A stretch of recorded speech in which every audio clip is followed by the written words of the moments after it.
This is a Film Stories original podcast. We made this. Hello and welcome everyone to the Xcast. The truth is in here. I am Tony Black and I'm joined by Carl Sweeney. Hello Carl, how are you? Hello Tony, I'm doing very well, thank you. And season's greetings are in order, I believe.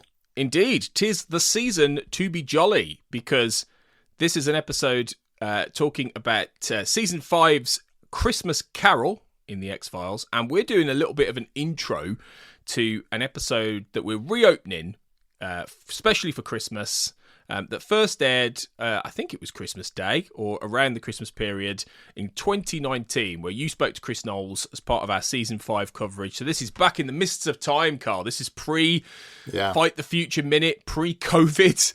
My goodness, what a different world that was. Yeah, and to be honest, I won't have listened to this since then. Obviously I'm there during the recordings I'm, part of, and then I edit it and I listen during that process. But then once they go out, it's rare that I go back and have a listen, or at least, it doesn't happen very often. So, yeah, I'm looking forward to going back to this one, because what I remember is that Chris Knowles, I think this is his favourite episode, or at least it was at the time. He's very, very fond of it.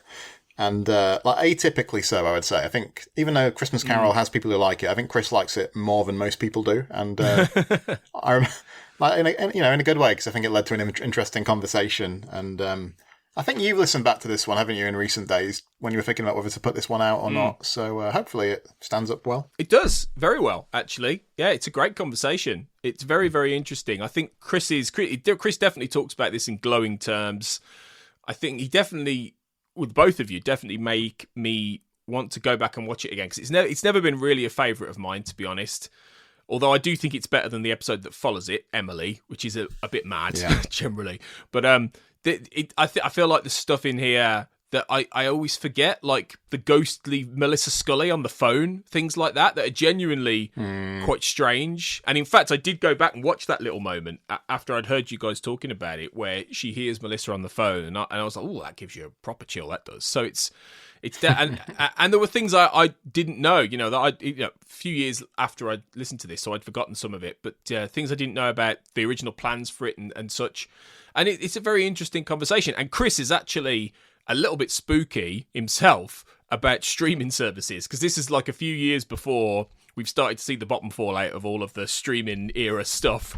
And he's a little bit prescient about that, is our Chris. So yeah, it's a very, very good chat. Very good chat. And fits the season, I think, in many ways. Good. Well, I'm looking forward to it. I hope people enjoy it this time around. And I can vaguely remember having that discussion with Chris about the streaming services. I couldn't remember which episode it was on. I was surprised when you said it was this episode. So yeah, that'll be fun to go back and listen to as well. So yeah, I think it's nice that we're getting, I think, it's nice sometimes to put out some of our old episodes, isn't it? Because, I think people do enjoy them. I know when you put out, I think it was Three of a Kind, maybe, or Unusual Suspects, that there were people tweeting that they'd listened and had, either listened to it for the first time or had enjoyed going back to it. So, yeah, fair play. Yeah, I think it's quite nice every now and then. We can't do it too often, obviously, but definitely quite fun to go back. Especially now, as we record, we're into recording I Want to Believe Minute. So we've done the original series of the X-Files now. So we can really look back now on a lot of episodes with some distance, to be fair. So it's quite nice to pull a few out of mothballs and air them at specific points. So I think there's a lot to recommend in this one. And so I hope if you've listened to it before, you enjoy it again. If you're new to the show and you listen to this for the first time, I hope you enjoy it, for the first time. But I suppose we just wanted to use this as an opportunity to say Merry Christmas to everyone as well, didn't we, Carl, really? At the end of 2023. Absolutely. Merry Christmas, everyone. Happy holidays. I hope you've all been good and that Santa has taken that into account and all of that. And here's to 2024. Like you say, I Want to Believe Minute, and other stuff too coming on the Xcast, which will be a lot of fun. Yeah. So, yeah, lots to look forward to. We've got a really interesting slate for next year, I think. We've got a really, really interesting bunch of stuff. And we're starting off, in fact, I might as well tell everyone this now, we're starting off early next year with a special interview with X-Files legends Bob Goodwin and Sheila Larkin, a.k.a. Mrs. Scully. which is coming very early in January, and that's just the tip of the iceberg. There's loads of fun stuff before I Want to Believe Minute and after I Want to Believe Minute. So we've got a great year ahead, and I think everyone's going to love the varied stuff on the table for the Xcast. So yeah, thank you all, and for me, Carl, my big Christmas/New Year's wish is going to be news on an X-Files reboot next year. My fingers are crossed. You know what? It's possible because I've just noticed recently they've been announcing more books and things like that. So I just wonder if Disney's limbering up to do something, even more momentous and significant with the X-Files as a franchise, as a property. So I think your wish may be granted. So time will tell. Fingers crossed. I know it's not what everyone wants, but it's definitely what I think many of us want. So fingers crossed. So on that, we'll stop talking now and we'll let you enjoy Carl's chat with Chris Knowles about Christmas Carol. But yeah, Merry Christmas and a Happy New Year, everyone. We will see you all in 2024. Merry Christmas, everybody.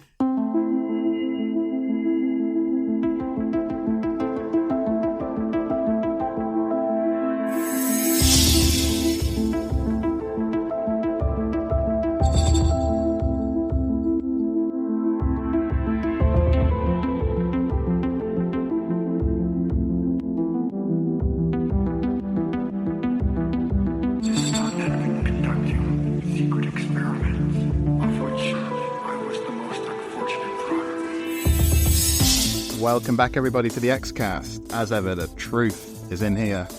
I'm your host of this episode, Carl Sweeney, and thanks very much for joining us for this discussion all about the 6th episode of the 5th season, which, of course, is Christmas Carol. An episode written by Vince Gilligan, John Scheiben and Frank Spotnitz, directed by Peter Markle, and I am absolutely delighted to be joined by Chris Knowles for this episode. Hey, Chris. Hey. Yeah, and we're going out appropriately close to the festive season, or during Advent, just before Christmas. Are you a big Christmas guy, Chris, or is it not really your scene? What do you think of this time of year? Well, I am, but it's always a lot of work for me. So, it's not really very restful because, the kids all come over and I've got to make supper and, I'll make Christmas Eve dinner and then I'll make brunch and then I'll make dinner. It's a lot of work. Sounds like an ordeal. Yeah. Yeah. Well, as we shall discuss, Agent Scully has a disrupted Christmas too. In this episode, which first aired in 1997, December the 7th. And, well, before we get to Christmas Carol, actually, I think this is the first time we've spoken to you for Season 5, isn't it, for these episodes? So would the 5th season be right up there for you in terms of favourite seasons? How highly do you rate it? Oh, I rate this season extremely highly. I think it's an almost perfect season of television. If you just took the voiceovers out of Redux, you would have, I think you would have absolute perfection. I'm just dying for somebody to do a remix of that episode without the, purple prose, H.P. Lovecraft internal monologues that they just rankle. And they're so unnecessary, too.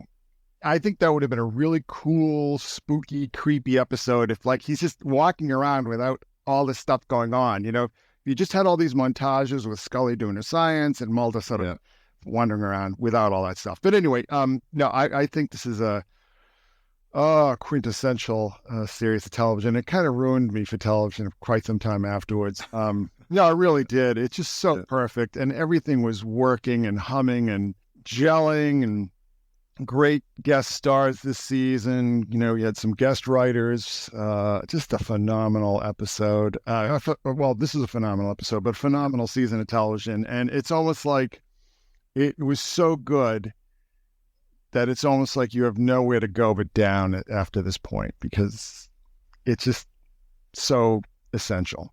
This 5th season is really just this is the peak.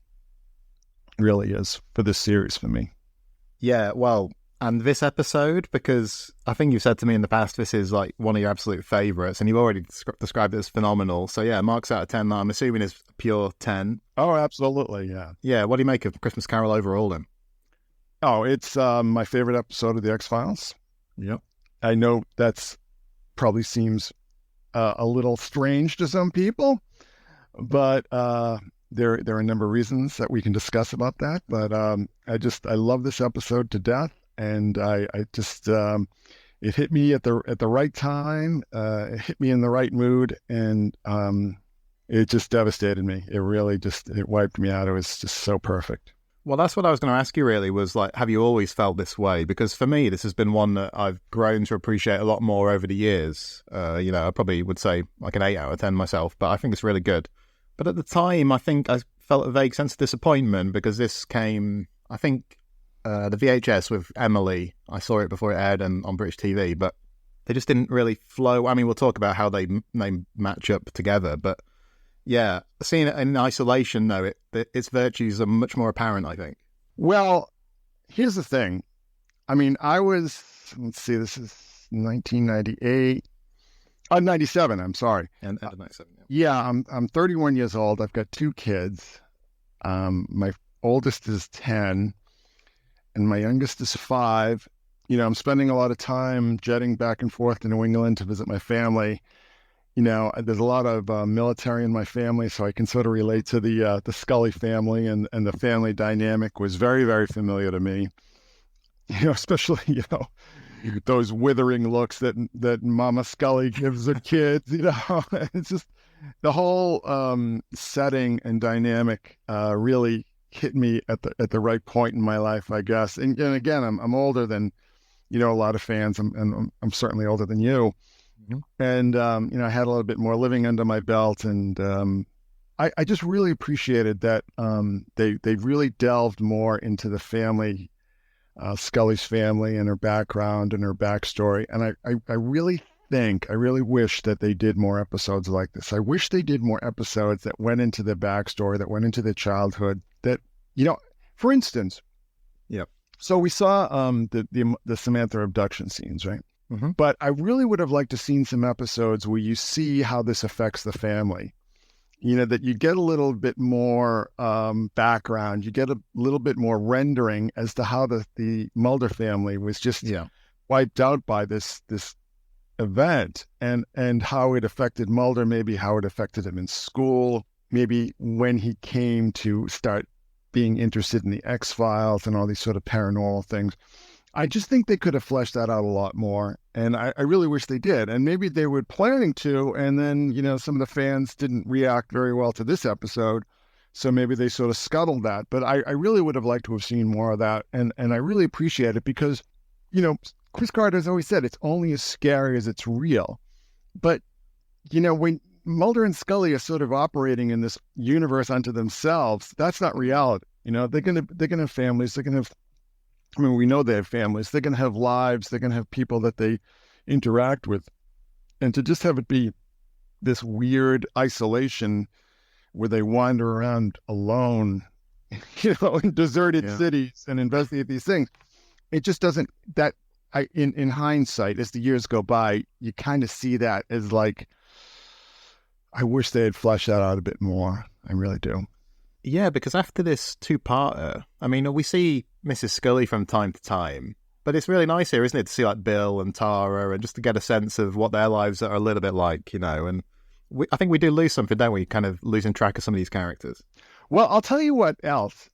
One of the great things that I loved about the early season, particularly season 1, is that you just were constantly reminded that everyone thought Mulder was a lunatic. Everyone thought he was just destroying his career. Mm-hmm. You had people explicitly telling him that. Everyone thought he was just off on some weird side street that he was just getting lost down.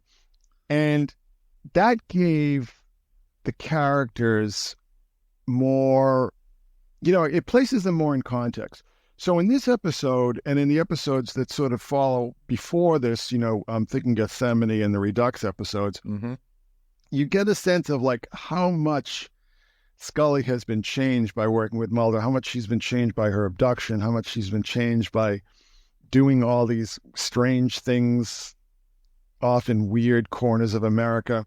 And you really get the sense that the Scully family is just like, what are you doing with your life? Yeah. It's like, why are you following this guy around? He's going to lead you off a cliff. And, I know a lot of fans hated Bill, but to me, Bill is the voice of sweet reason. He's just like, in a real world context, he would go, you were on the fast track to become a doctor. You decided to join the FBI.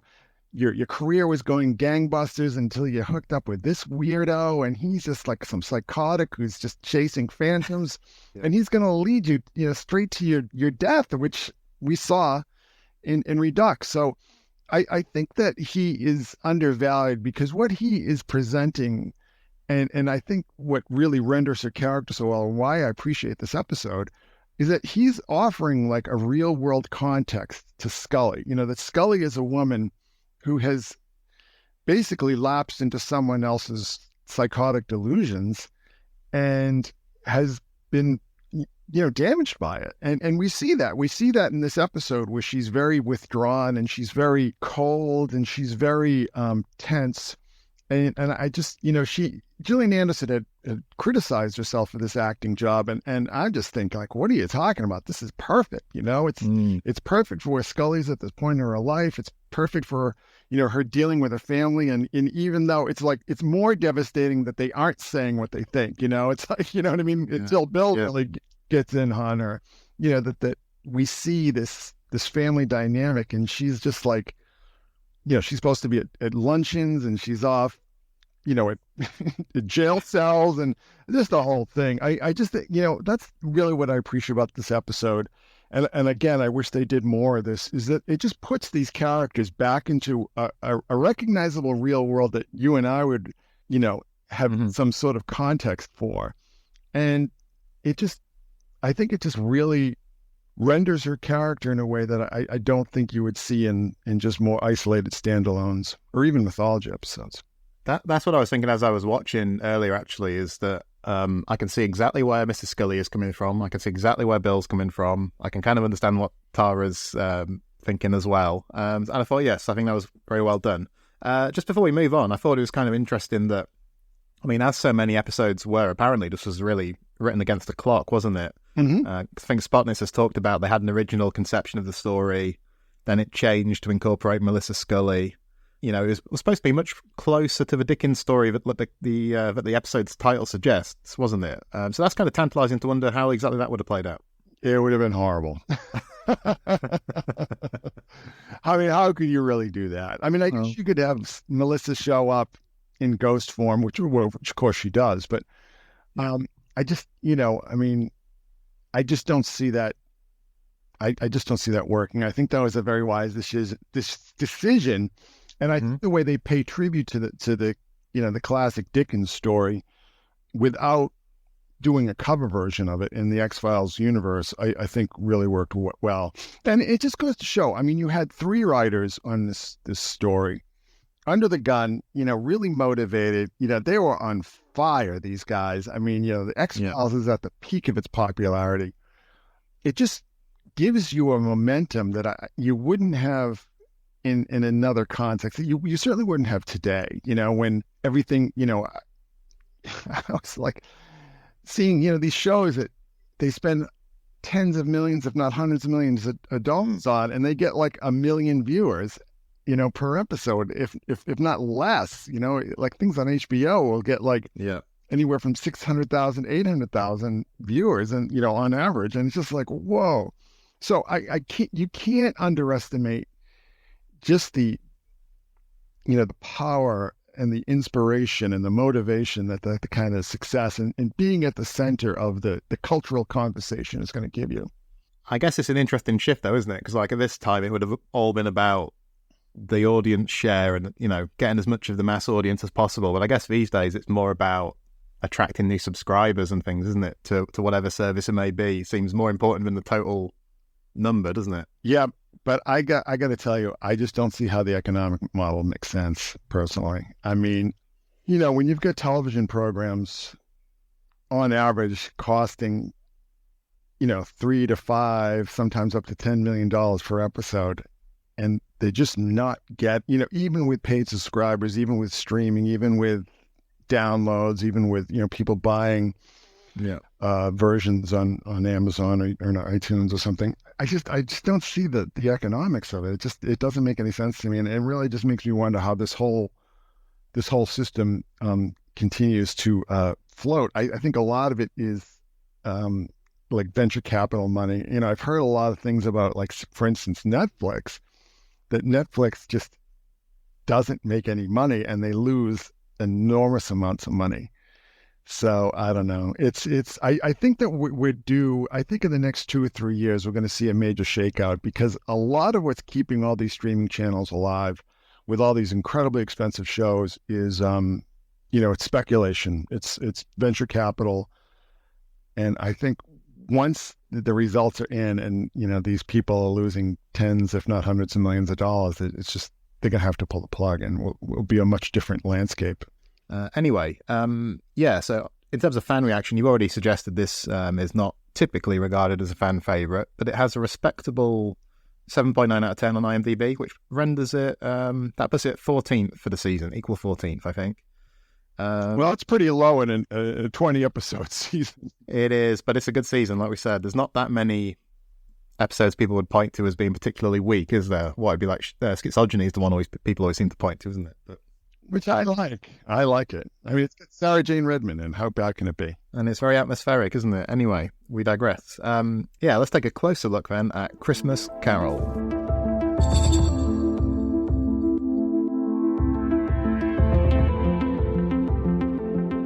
Yeah, the first thing I wanted to put to you was, because the episode starts, doesn't it, with the tableau, the manger, the parallel with the virgin birth and so on. And I saw this quote from Spotnitz where he said that was very deliberate, of course, and it links to the rest of the story. And what he said was this: it's a Christmas story, and those parallels deepen the story we were telling. So I was just wondering, what do you think? Like, how much do you think the Christmas setting really kind of adds to this, and how much is it kind of incidental? Oh, I think it's, crucial. Yeah. I don't think you could tell a story with this kind of power in another time, or Thanksgiving or Halloween or whatever, because it's like, it's a time that's supposed to be for family, when, you come back home and, you lick your wounds at home, there's that power, but also the subtext of, when Mrs. Sim there commits suicide, that's also something that's very common at that time, that's referenced directly. A lot of people check themselves out around Christmas time. I just think that the power that, really it focuses your attention in a way that any other setting or time would not. So I think that, it's perfect. And it just gives it such tremendous power in my estimation. Yeah, and I think what makes it work especially well is because we know that Scully's family is a religious family, don't we? And we've all seen other stories set during Advent where, the Christmas setting is just a trapping, it's kind of divorced from religion. But here we can assume that Christmas means a lot to this particular family, can't we, given what we know of them? Well, yeah, certainly. I think that, because we saw just in the previous myth arc, we saw, the father, what's his face? McHugh. Yeah. McHugh show up at dinner and show up at the hospital. So, Scully sort of reconnects with that, which, is perfectly consistent for a character like her at that point in time, at that time period. So I think it just works really well. And again, it does give it more heft than if it was just a secular family who, wouldn't even go to church on Christmas Eve, And also because we remember what happened with Scully's father in season 1, of course, Beyond the Sea. And there's just that sense of loss running through it, isn't there? Because, this house that they're in is the same layout as their old house. Mrs. Scully talks about missing, or she's thinking about Scully's dad and Melissa. Yeah, and how much she misses them, yeah. Yeah. And we get the phone call, of course, Melissa's voice, that, although it's not commented on immediately, which leads Scully to the crime scene where we meet Kresge, and, we discover that a woman has been found dead in an apparent suicide. And it's outside, isn't it, when Scully tells Bill that she felt the call sounded a lot like Melissa. So what do you make of this opening? And yeah, I mean, it is a nice low-key way to do a kind of ghostly intervention, though, isn't it? This kind of unnerving phone call. Like you say, it's much better than seeing Melissa in kind of a Dickens homage, I think. Well, and look at it this way, too. I mean, would Scully go to that house if she didn't recognize that this is the voice of her dead sister? She'd be just like, what is this, some kind of crank, I mean, who is this person? Where am I supposed to go? Is this a trap? I mean, just the fact that it is her sister and she recognizes that as her sister drives her to visit this crime scene. So I think that I think that's really powerful. I really do. Because it starts, it starts off, the last time we had a Christmas story on the X-Files is, what you just referred to, where, her father dies. So we're already, I think, subconsciously at least, we're already kind of on alert because we know what happened the last time they said a story at Christmas. So we're just getting ready for things to happen. And, that visitation, through what they call electronic voice phenomena, sending her to the Sims house.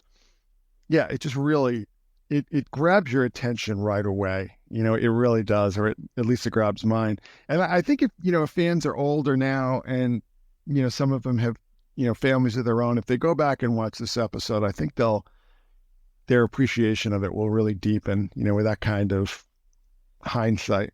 Yeah, well, that's my experience, having just turned 33 a couple of weeks ago and having 2 kids of my own. Whereas this, as a younger person, this didn't do much for me, but I really enjoy it now. And you've already mentioned Gillian Anderson's performance, and we spend a lot of time in this episode just kind of looking at her, don't we? Like when it picks up after the credits, the titles, we see her at the crime scene just in kind of quiet contemplation. So as you've already alluded to, it's kind of striking that she had problems with her own performance, isn't it? So she said she felt she was a little low energy, a little too melancholy. It was hard to find the right attitude for Scully. So what do you think's going on there? Just the case of the person who's done the performance is not the best arbiter of it, I suppose, of how good it is.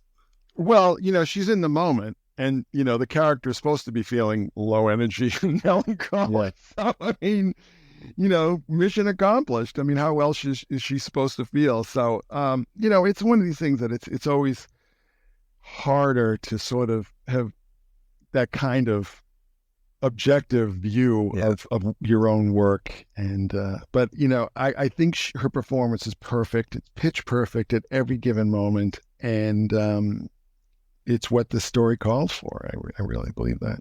She's incredible, I think, especially in this episode. Well, in both of them, but I think here is obviously the more, the episode is better than the second part, as we'll talk about. We first see Emily and her father, and there's kind of an interesting thing here, isn't there, where this isn't the Emily we were originally intended to see, but this actress, Lauren Dywald, was kind of brought in. So what exactly happened there? Well, I'll tell you what happened. So they shot this entire episode with another actress, a young girl, and I think she was a bit... Lauren Dywald, I believe, was 6 at the time, and they shot this with an actress who I think was a little bit younger. And so they shot all of this episode, and then they get to the scenes in Emily where she's got to go into the MRI machine. Oh, yeah. And she just freaks out. The actress, the girl just freaks out and would not calm down. They just could not get her to calm down. I guess Bob Goodwin said she doesn't want to play anymore. And it was really, it was crunch time. I mean, I think this episode that, we're speaking of now, it really delivered like at the very last minute because they had to reshoot all these scenes, and most of them had to be reshot with Scully's double, who I guess would be, at this point, Arlene Pileggi. Was she doubling at that point in time? Sounds plausible, yeah. Yeah, so I guess it was Arlene Pileggi that was doubling for her.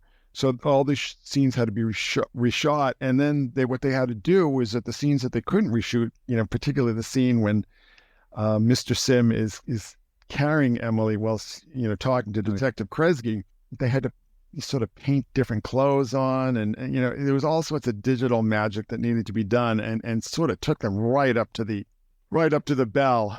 So that is really amazing too. It just it's one thing after another, because not only did you have this incredibly motivated production team in LA, but you had just like these incredible people up in Vancouver who were just, and Chris Carter has spoken about this so often, how much he really appreciated and how they were always up to any challenge, and they had this incredible work ethic, and they really wanted to do something so they could put Vancouver on the map, which I think the X-Files did. Mm-hmm.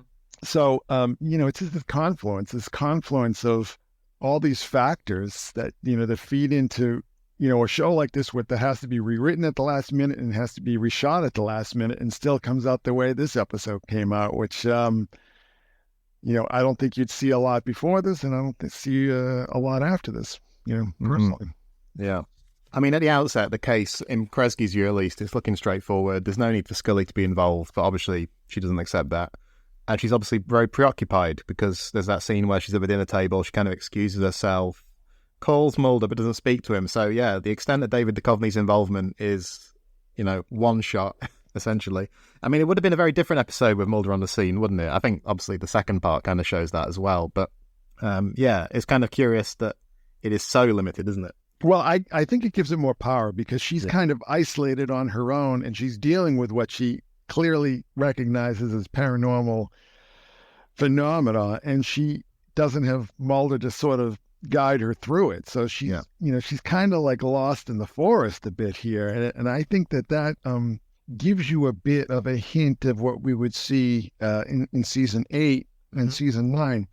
And, Kresge is, I think, sort of a prototype, or like alpha testing for what we would later see with John Doggett. So the fact that he's just not even skeptical, he's just like, why are you bothering with this? There's nothing going on here. There's nothing you need to look at. So I think that plays really well. And, I really have to say, I really thought that John Piper Ferguson had really good chemistry with Gillian Anderson. Yeah. I thought they worked really well together. And I think, you don't have like a skeptic believer dynamic so much as you have like an oblivious dynamic and like a confused skeptic. So it's like even more shaded and a little bit more fractal. So I really appreciate that. And you're right. It would not have worked the same without or with Mulder. And as you said before, the Emily, which is an episode I know a lot of people don't like at all, which I've really come to appreciate recently, actually doing a rewatch for this talk. Okay.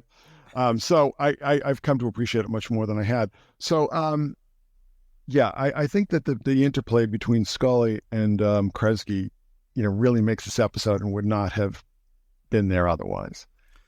When you say a prototype, though, do you mean like this actor potentially getting a beefier role in the future, or this character, or just this type of dynamic? Or just they were trying something different, or exactly how conscious do you think they were playing around with it? Well, I'll tell you. Let's go there. So I've heard from a couple different sources off the record, and this, you can consider this apocryphal for the time being, at least. But I had heard that there was a lot of feeling among 1013 people, in the corner offices, let's just say, that they really did not want to leave Vancouver. They really didn't want to move to LA. And they just were very upset that David was, really playing hardball with them. And so his contract stipulated that if they did not move to LA in the 6th season, that he would have basically the same arrangement that he had in 8. So he would be, he would do like, I guess, 8 episodes and, selected cameos in other episodes, basically the same arrangement.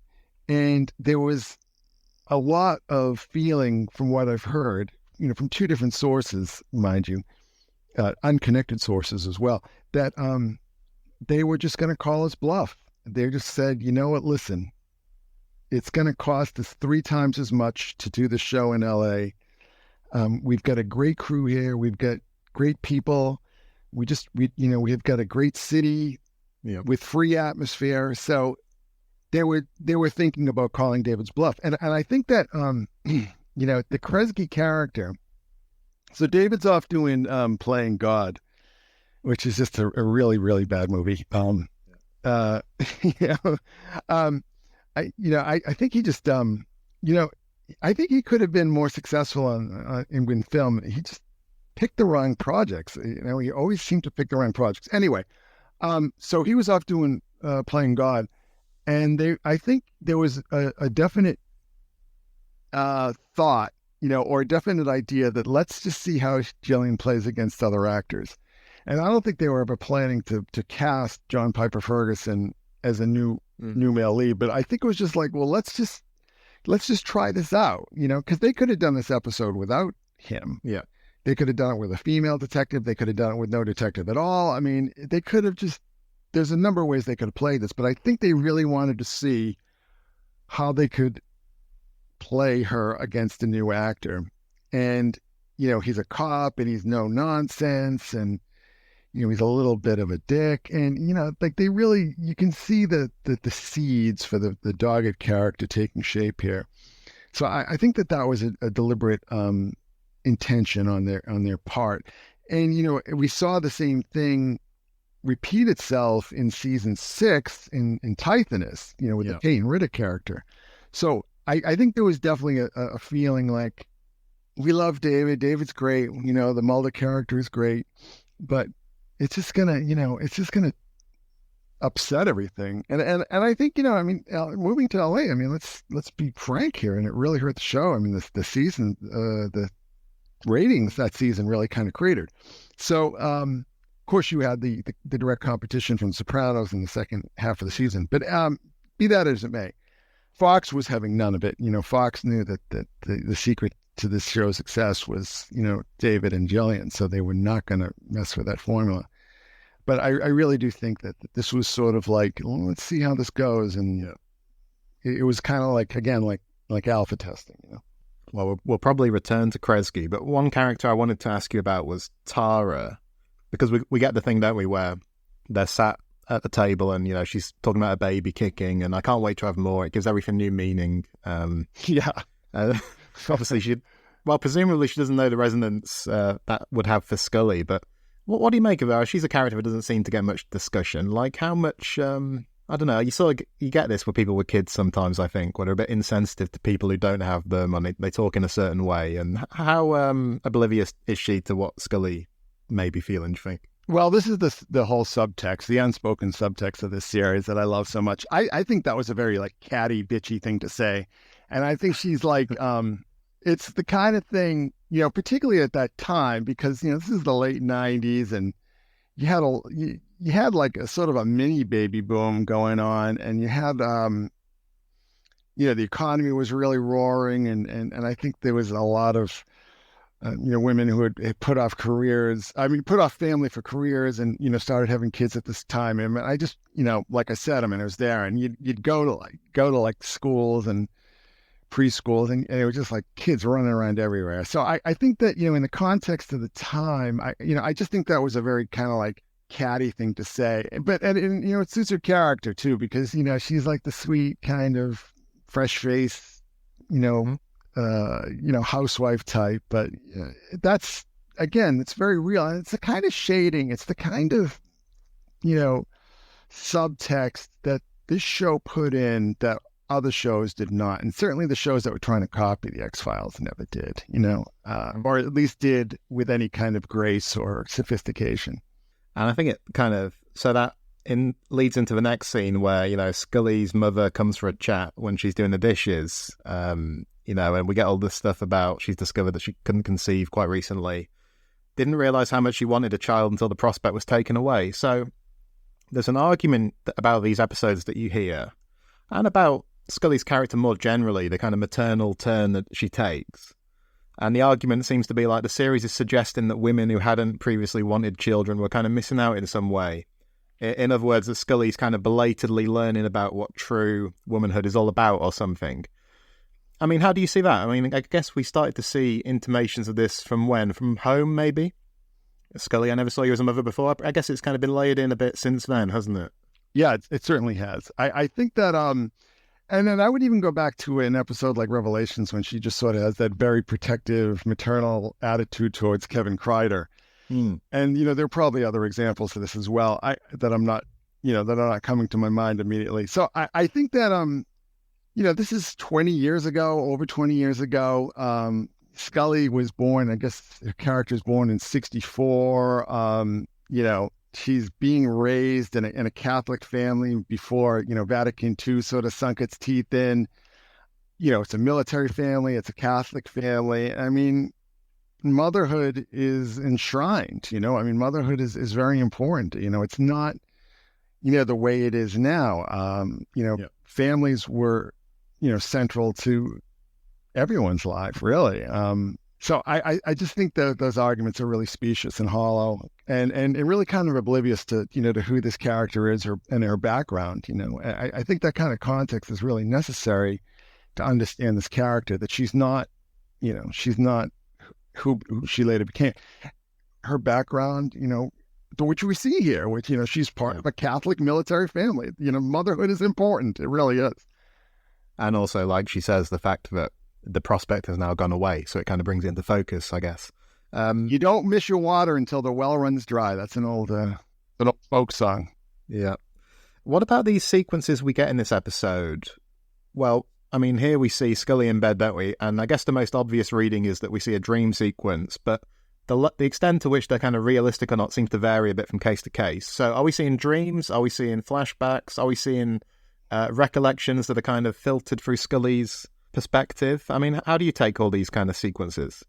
Well, it's the X-Files, so it's a little bit of everything, I mean, it's just, the X-Files sort of exists in this liminal place, one of the things that I've discussed with you is just like how much of this is really happening and how much of it is perception and how much of it is delusion. I think that's part of the magic of the show. There's been a lot of shows that have covered this kind of ground before. I mean, let's face it. And, just before the show was on, there was Friday the 13th, the series. I don't know if you've ever got a chance to watch that, I've seen one episode, yeah. Which is very, very similar to the X-Files in a lot of ways. But it took everything at face value. And I think the ambiguity that was woven into the X-Files, really is another part of the secret of its success. When things are taken literally and at face value, it's just not interesting. It's boring, because that doesn't fit our life experience. It's that kind of ambiguity when you enter this sort of liminal twilight world where, is this happening? Is it not happening? That I think really gives it the magic. So in the case of these sequences that you're referring to, I think they could be dreams. They could be dreams based on memories. I don't take them necessarily literally, and I wouldn't want to. So I think that it's probably a little of everything. Yeah, and the first one, for anyone keeping score, is the one with young Deana and Bill fighting over the rabbit, isn't it? Which she later discovers covered in maggots. Yeah, and I suppose another element that's kind of difficult to reconcile with, with actual logic are those phone calls, aren't they? Because we get these references to, a call actually did come in, but there's a glitch in the software or whatever. And another one comes in, doesn't it? Go to her, Melissa says. So yeah, I think what they do, though, is they help make Melissa a real presence in the story, given that we won't actually see her for a long time in this episode, Melinda McGrath, but we get these phone calls, we get talk about her, and we see a photograph, don't we, at one point, I think. So I like the way they kind of layered her in. Well, it builds anticipation, because you just wait, she's going to show up, but you don't know when and you don't know how. And it reminds me in a lot of ways of Apocalypse Now, where it's the entire film. I think Brando's in it for like less than 10 minutes, but it's the entire film is kind of working up into anticipation of confronting him. So in this setting, I think that the way it's doled out bit by bit really builds up that anticipation and just like, when are we going to see her? And the scene that we do see her in, I just think is so beautiful and so lyrical. And I love the way that the dreams sort of segue back into reality and Mark Snow hits those kind of like those weird polyphonic tones. It just really gives it a sense of magic, I think. I think this episode is really good at not bludgeoning you over the head with stuff, So, for instance, when Scully finds the picture of Emily that she asks to borrow, and, we have seen the young girl in the first dream sequence, but the significance of her resemblance to Melissa is not immediately signposted, is it? And I think stuff like that's a nice touch. It kind of takes us a little time to catch up in some points of this episode. In a way that's very effective. I think a lesser show would have kind of hit you over the head with these things. Yeah, I think so. I mean, even though we do see, well, actually, I'm going to forget the sequencing here. I mean, do we see does Scully have the dream with Melissa as a baby before we see that picture? Yeah, in the dream, I think I at first I assumed she was dreaming about Emily. It's not made clear to us that she's seeing her sister, is it? I don't think. Well, yeah, and it's funny you should mention that because the next time there's that very obvious dream sequence with the funeral. So I think you're right in that sense. It does. You do have that kind of wiggle room, and I'll tell you something. I mean, I'm probably, or at least back then, I was kind of dim-witted, I guess. But when the denouement comes in the last second of this episode, I was just floored. I'm just like, oh, killed me. Yeah, well, I think you can see on rewatch, you can see how they're kind of preparing you for that, can't they? Oh, there's a 60% chance it's Melissa's child, and so on. You can kind of see that the way they're kind of putting it together. I didn't. When you go back, I think, yeah. I was wondering about these dreams as well, though, because the second one, like you say, is the one where she's led to the coffin. She sees the dead woman's eyes open in the coffin. Emily's father speaks and Bill's voice comes out. But I was wondering how much Scully's dreams you think are kind of influencing her here, because it seems like after that, she has this dream that foregrounds the father, and it's then that she starts to investigate him. So it seems kind of un-Scully-like, doesn't it, for her to be kind of swayed by something happening in a dream? But yeah, what do you think? It's funny you should mention that, because there was the conversation that Mulder and Mama Scully had back in Ascension, like, oh, I had a dream, this is something was going to happen like this, and she just thinks that's silly and all that kind of thing. So, I mean, this is really the evolution of her character, and she has such a long arc in the series that I think people don't really tend to appreciate, how much her character evolved. But yeah, I just, that really works for me. And I don't know if I've ever really discussed this with you. I might have, but I strongly believe that there's a undercurrent or a suggestion throughout the series that's the Scully is psychic. Mm. And I think that the, that power of that dream to start in investigating Mr. Sim there, I think, speaks to that. But, we saw that, as far back as the Blessing Way. That's something, but of course we see that, again, throughout the series, because we have, she has the visions in the 8th season, of Mulder, and, even up to the final season when she has that sort of psychic link with William. And, this whole idea of ambiguity and double meaning, when William asks, Mulder, why don't you have these dreams, implying that he has no sort of direct connection to William genetically, which I don't believe, by the way.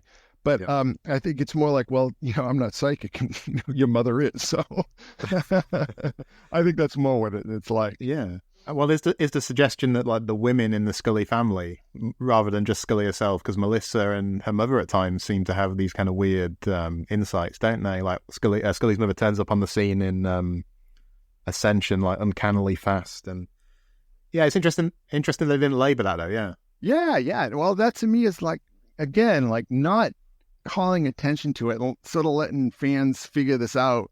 Yeah. For themselves, I think is was obviously, part of their intended agenda. They'd always wanted to sort of leave a lot of these things like, breadcrumb trails for the fans to follow. So yeah, I definitely think that the Scully women are psychic. Yeah, I agree with that.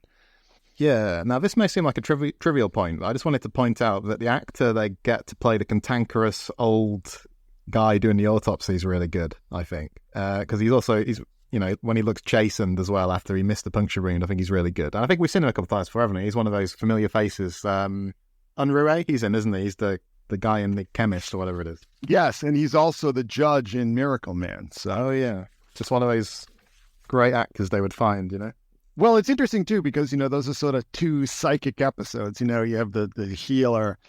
And I think, just as a little aside, I always thought that the little preacher boy there in Miracle Man was an alien hybrid, because we sort of see, Jeremiah Smith having those same abilities. But also, in Rue, which is, about psychics and in that case, psychic photography, that kind of business. Yeah, like I say, we get this scene where, the packages arrived. It's a match, a 60% match for Melissa. Scully explains to her mother what she's found. And yeah, you've briefly mentioned Mark Snow's score here, and it's particularly prominent in this scene. And like, I'm not musically trained or anything, but his music for this episode is fabulous, isn't it? Really, really good. Yeah. It's interesting too, because he's sort of, I love Mark Snow, and I particularly love his work in the early seasons. But there got a point in the series where he started doing less of that kind of really heavy electronic ambient stuff, and he started going more for naturalistic sounds, piano and oboe. He seemed to like clarinet a lot. I think the more naturalistic his scores got, I think they just got a little syrupy and a little maudlin towards the later seasons. But I think in this season that, you have this really great synthesis of the earlier seasons, more, electronic and ambient and dissonant kind of scores, and a little bit more melodic. So it really reaches its apogee in this season and in this particular episode as well. Yes, and this whole stuff with Scully's mother is really good. So, she says we're still connected to them, Deana, even after they're gone. And Sheila Larkin's always a pleasure to watch, I think. And we get the flashback stroke dream to Christmas morning one year. It's the one where the girls are given their crosses. And it's quite funny, I think, because it seems like Melissa's a bit nonplussed. But Scully liked it. And the mother says it means God will watch over them wherever they go. I suppose, arguably, it creates a continuity discrepancy with what happened before, doesn't it? Where I think Scully's mother said it was given for her 15th birthday. But again, this might be a case of Scully conflating things, or she lost a cross and was given another one. I don't know. But and also the fact that she, her mother all of a sudden has Gillian Anderson's face. So maybe we're not supposed to take this entirely. Yeah. It's more, like a mood piece, kind of speaking to their upbringing and their family dynamic. Is this the scene with Gillian Anderson's sister? Zoe. Yes. Props to Zoe. And that was I think a little stroke of genius on Bob Goodwin's part, because they're having trouble casting that character. The young Scully, and he was just like, wait a minute, doesn't Gillian have like a younger sister who's that age? Yeah. And it was just, it's just that kind of magic. But also, I think it really speaks to, what a great producer Bob Goodwin, and he was just he had like this paterfamilias kind of, energy to him that, very family oriented. And I think that it really helps inspire a lot of the greatness that the show reached. Yeah, and he is married to Sheila Larkin, of course, as well. Of course, yeah. And now, getting back to, we're talking about the director, Peter Markle. He's actually married to the woman who played Karen Berquist in Melinda Kalia, I believe her name is. So he's one of those directors that really doesn't get a lot of props, but he did some great episodes, I think. So which ones did he do? Did this one, Alpha, and how many others are we talking across the run of the... I'm looking right now. Alpha is a pretty bad episode, but it's not because it's very well directed, and I think it's just a bit tired to that point. Yeah, like really, werewolves, really? That's what we're doing now? Seriously? Yeah, he also did Red Rum, which is a phenomenal episode. That's a good one. Yep. Yeah. So yeah, good stuff. And he also did 2 Millenniums, by the way. Okay, cool. We'll talk about this more maybe next time, but there's a bit of a clean break, it seems, in a lot of ways between part 1 and part 2. But I think the scene that most hints at what's going to happen in the second part is when they go to the clinic, don't they, and talk to Dr. Calderon. And we find out Emily's part of an ongoing trial and so on. These payments were a goodwill gesture to Mrs. Sim. Yeah, where it's obviously not being shot in La Jolla because, Gillian Anderson's obviously freezing and you can see their breath. So yeah, and it's very obviously not Gillian Anderson when they first walk across the courtyard there, is it? Yeah, that whole sequence is it's a bit of a collage, and clearly Gerard Plunkett playing Dr. Calderon's being green screened and all that good kind of stuff, but still, it's a wonderful scene, and again, I love that dynamic between Kresge and Scully here. It's a totally different dynamic, but it really works for me. It's 2 very serious, results-oriented investigators, working on a case, where Mulder would probably just start being a little bit more of a showboat and all that kind of thing, like we see in the next episode. Yeah, well, he reminds me, Kresge. I mean, they're very different characters, they're very different actors. But like when we talked about Mike Millar in Tempest Fugit, but again, he's somebody who he clearly doesn't believe this stuff. You know, it's just not completely out of his wheelhouse. But he's convinced by evidence, isn't he? He's kind of led in the correct way. Well, he's convinced by evidence, but he's not convinced that Scully's talking to ghosts. I mean, he's just like, we're cracking this case. You know, great, fantastic. He's not like, oh my God, you must have been talking to your dead sister. You know, I don't think that even enters into his. You know, he's like, well, it's just a phone screw up. You know, again, he's like, that's not his world. He's just completely oblivious to it. Yeah, no, it's like when Scully says about, why was the phone off the hook when he'd called he's led by that kind of thing, isn't he? He's kind of open-minded to genuine evidence, yeah. Physical evidence. Physical evidence, that's a good term. I mean, we get the whole thing with Scully taking Emily to the car, putting her in the seat, giving her the cross, of course. And I like what this scene does, I really do, but do you feel like there's enough of a bond established between Scully and Emily across the two-parter as a whole in terms of, you know, meaningful character interactions? Well, it's really tough to say because I think that, you know, again, Scully's nascent psychic abilities, she probably senses all along what's going on here. And that she's just being sort of walked through it. But I think subconsciously she knows where she's going to end up. So I think that kind of bond, you know, maybe on the face of it might not make as much sense, but if you do look at it in the context of the sort of subtext where Scully is psychic, I think it makes a lot more sense. But even if she's starting to think that, you know, this is Melissa's child, you know, you're still going to get that kind of bond, you know. But what do you think about the choice of having Emily be this more kind of, I don't know what the word is, maybe placid girl? I mean, of course, she's gone through this horrible trauma and so on. But I don't know, does she appear fully fleshed out as a character in her own right, I guess, or could they have written her slightly differently, maybe? Well, you know what I'll tell you what I think. I like the way her character plays because she seems like a human alien hybrid, you know? She seems like what she is, you know? She's not entirely human, so her responses and her interactions are not going to work on that kind of level. I mean, you know, objectively, she should be devastated that her mother's dead, but, you know, it almost kind of reminds me of, in a strange way, of like the Village of the Damned, you know, the way those kids are just kind of like, they just watch a lot because they don't really get how anything works, you know. Yeah. It seems very foreign to them, alien, you know. Right. So in terms of the Scully family, so we get that there's a Christmas party of some kind going on at that house. You know, there's lots of Navy people around. Yeah, the presentation of the Scullys as a military family is interesting, isn't it? Because I think it's like some of the emphasis on like social rituals. It feels like something I recognise because like I've got some military people in my family, you know, and it kind of rings true, but in a way that's not kind of really spelled out, I suppose. Yeah, well, this like I think you're sort of speaking to like kind of a formality, you know. Yeah, exactly. And everybody's just a little reserved and just a little I wouldn't necessarily say tense, but they just, you know, they're not like a family that's just gonna, you know, sit on the couch and you know, have little pillow fights and, you know, I mean, just there's a bit of coldness, I think, in their family, and you know, again, I mean, I think that rings very true. You know, it really does. Yeah. Okay, so just moving on a little. I mean, we get the developments about Mr. Sim is found hanging in his cell, of course, and those two mysterious men who we'll find out more about in Emily.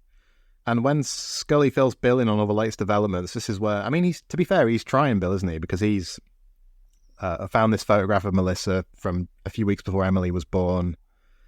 And Bill's taken it as that Scully's creating this scenario to fulfill her own dreams of having a child, and she's going to end up hurting herself. And as you kind of already said, the caricature of Bill is that he's awful.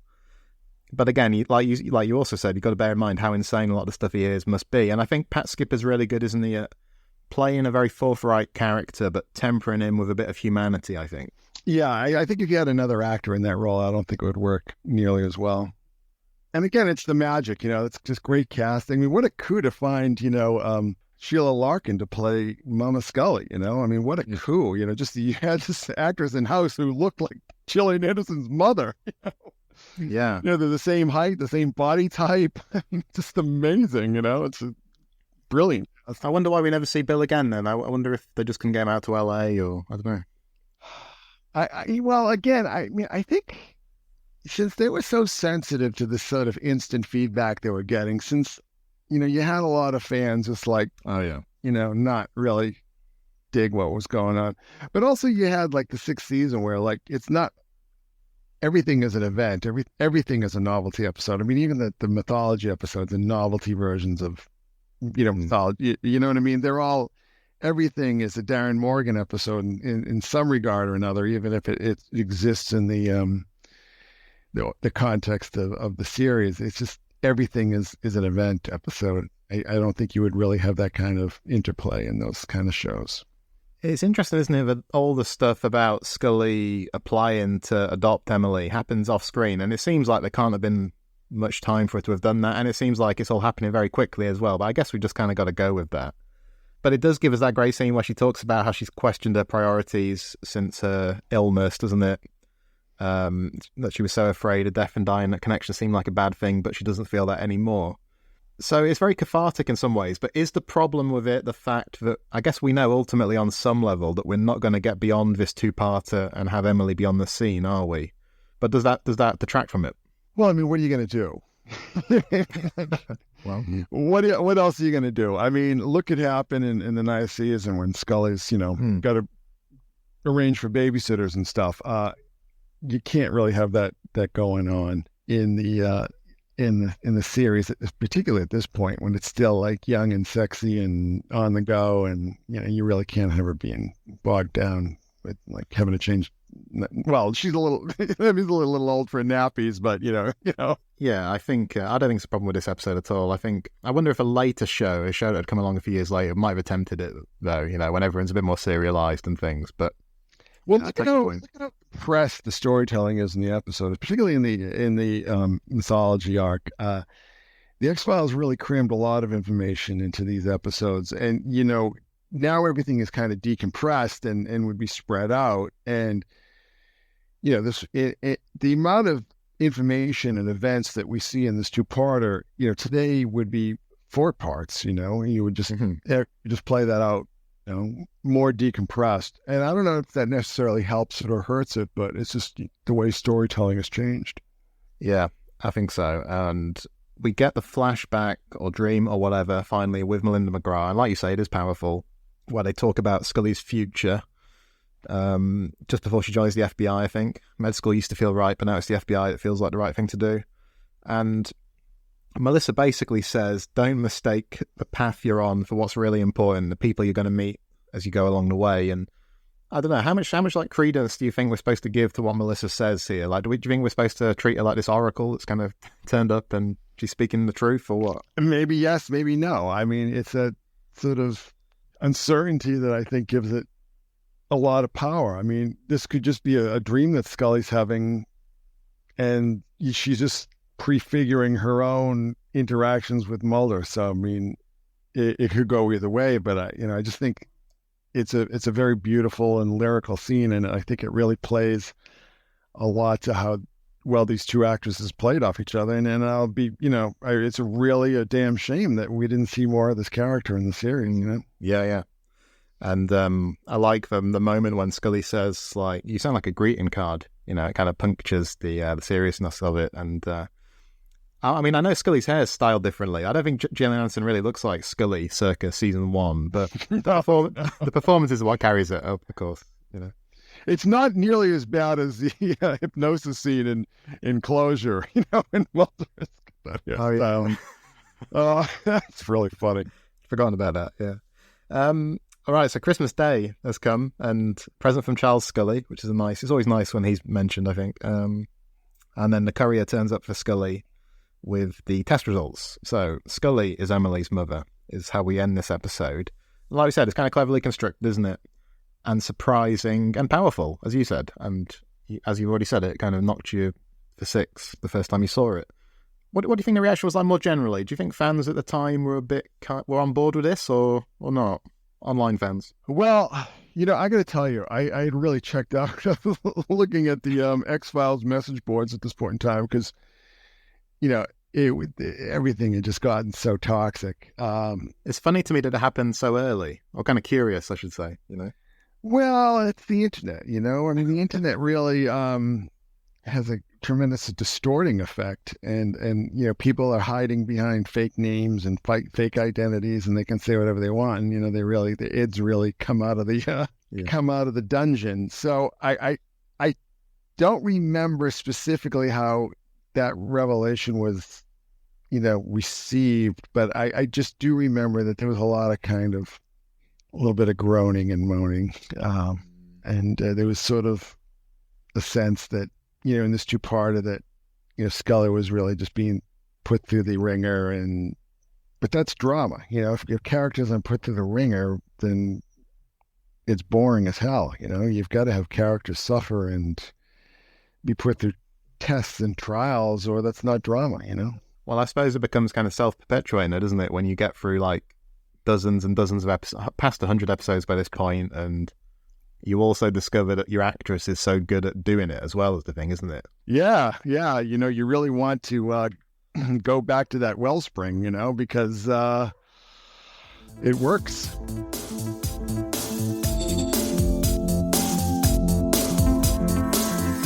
Right, so let's have a quick look at what some of our listeners said on the mailbag, starting with the main man, Tony Black, who said, "It's not bad. It's better than Emily, but Christmas Carol at least does try and work as an almost standalone seasonal mystery and character piece for Scully. The teaser is as haunting as the similar opening to Beyond the Sea, and while at times the narrative plods, part of me likes the fact that they gave the space for a two-parter instead of cramming it all into one. It just isn't particularly a zinger, anything with a twinkle, or anything I'd choose to often revisit. I mean, I just don't feel like it does plod, to be fair. I think it gives Scully some space, and I think that's a good thing." I can't be objective about this episode, so don't ask me.